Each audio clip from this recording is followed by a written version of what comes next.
I'm going to talk today a little bit about my favorite books for developing cultural humility. I'm going to share with you my journey as to, there's a lot more to developing cultural humility than reading a few books. So I would hate to even have anybody think that's all I've ever done.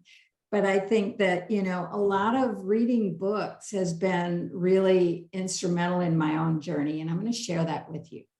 So next slide, please. So why is this important for independent consultants to have cultural humility? Anybody want to try and answer that one? Come on, you guys, speak.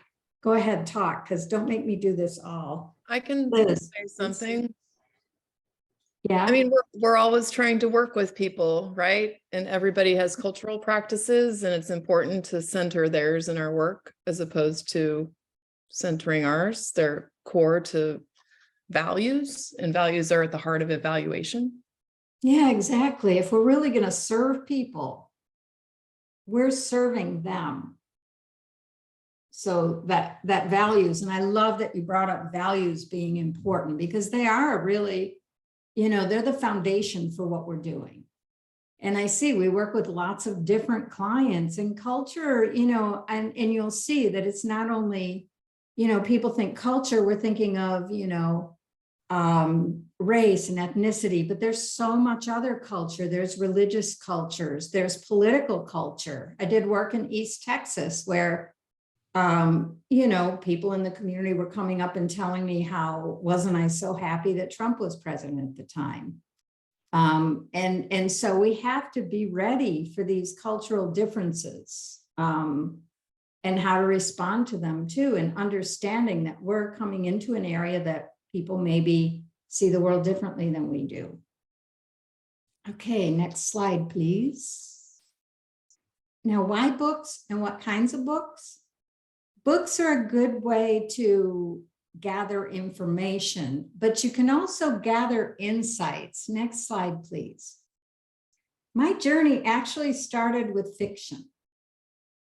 Reading books by people from different religions and races and sexual orientations and just all kinds of other cultural backgrounds, really, the novels, people's voices come through in their novels. And in reading different books, like I think it started way back with books by Elin Harris. I knew absolutely nothing about a Black man's experience being gay. And through the themes and the stories and stuff came out. And it was like, wow, that is not stuff that, I would have any awareness. That is not something within my realm, my world that I normally operate in. And yet then I found myself doing a Ryan White needs assessment many years later. And by then, there was a comfort level. There was when people use terminologies, I'd at least seen them in this book and knew what they were about. So even fiction can be a great place. And you also learn different styles of writing and different ways of, when people write their characters say things that are salient to them. So anyway, so it started with fiction. Next. Then somewhere in my way past too, I was participating in the SCRA Women's Committee, and we were doing some writing on feminism and some talks at the SCRA conferences. And for those of you that are community psychologists, the Committee for Women at that time was super active, and we were doing, feminism to me had always been something, again, that was a culture that, even though I'm a woman, did not resonate with me as I was coming up, because it didn't apply to me as a woman. The themes and all that. Well, then I started learning about, wait a minute, started learning about all of the criticisms of feminism. I don't know how To Be Real got in this. I don't think that book belongs here, or even Colonize This. I was putting these together very quickly. But again, learning that feminism, the difference between how feminism has touched different populations, and it's resonated or not with different populations.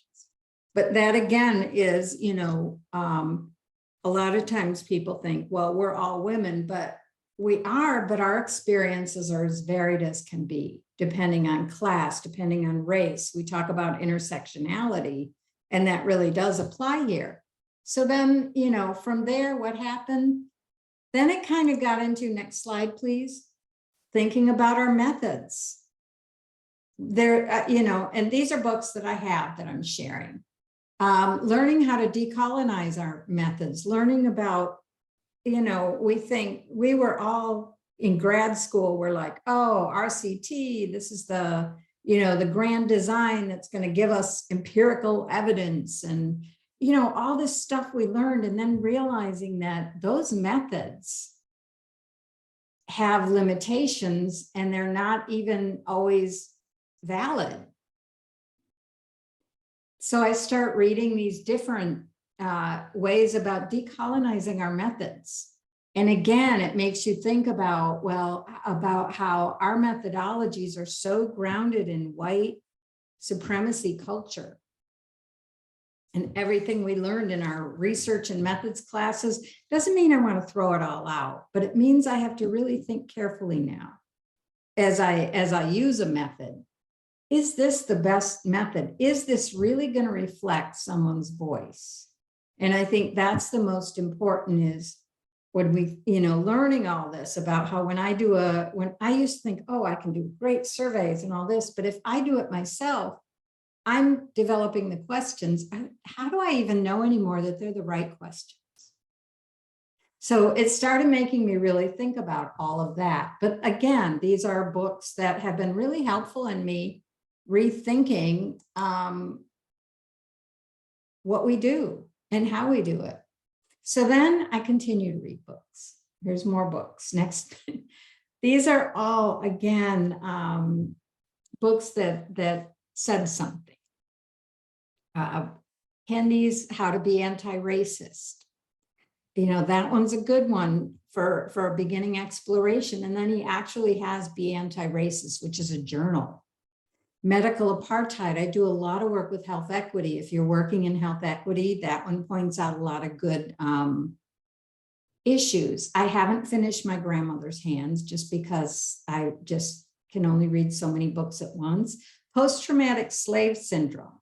That's a book that was also another, all of these present us with different perspectives. The Distance Between Us was a great book for understanding the immigrant experience. I mean, I loved that book. And I think about, yeah, I need to read these again.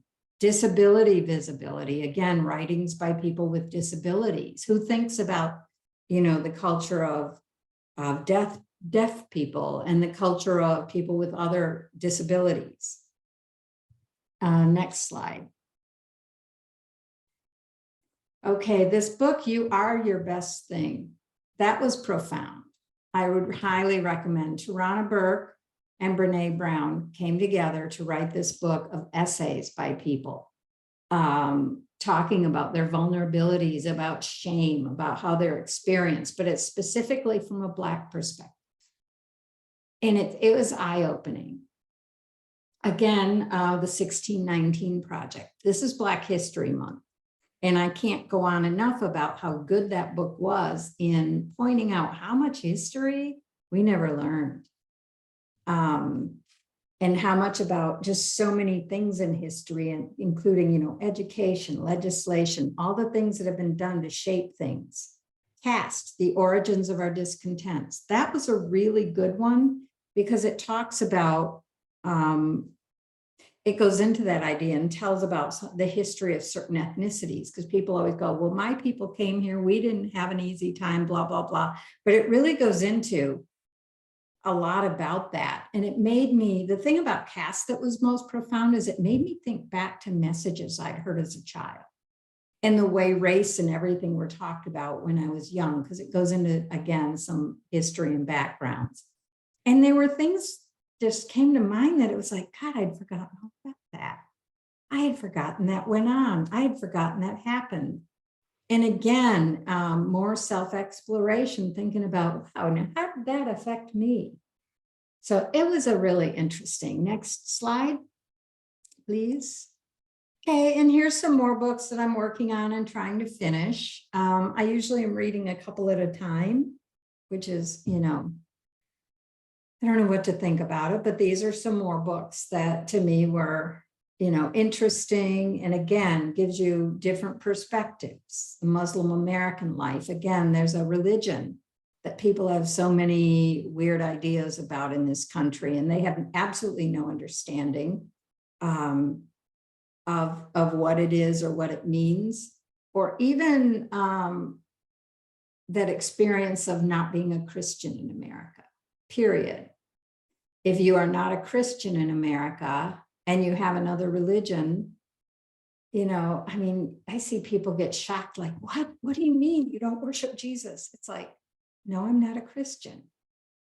And I'm a Baha'i, so we believe in Jesus, but we don't worship Jesus the same as Christians do, and we don't view it that way. So again, being a non-Christian in America is an interesting experience. And so at least I'm of a religion that people don't know anything about, so they haven't formed any discriminatory thoughts, however, as they have about other religions, especially the Muslim religion. So that is my bookshelf full of stuff that has been just, like I say, you read these things and you think about your own messages, your own thinking.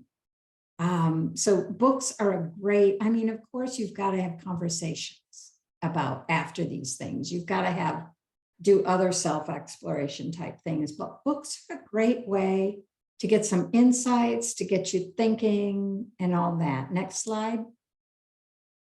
And of course, this is my shameless plug. We actually have a book cover, Ann Price and I. This is our book that is coming out in the US in July in hard copy. It'll be out in an online version in May. And we've learned that it has gone to press. So we're like jumping up and down this week because they're actually printing it, and we may actually get copies. Next slide, please. Here's how to reach me. You can email me. You can go to my website, and I have a couple of things there. One is a Calendly thing where you can click and set up a time to talk with me if you ever want to chat. People do that. They just decide to talk to me and set up appointments, and that's okay. And I also have started a blog.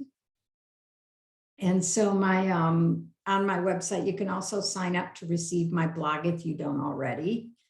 And then there's my LinkedIn profile if you want to know more about my experience or whatever. There's also a copy of my CV if you ever need to see it on my website. You can link to it and pull it down. Next slide. So now that I've shared all my books, thank you, Terry. Thanks, Amy. Now that I've shared all my books, let's take the slides down, and I want to know what books you guys have read, because I'm sure I've missed some really great books that some of you might recommend.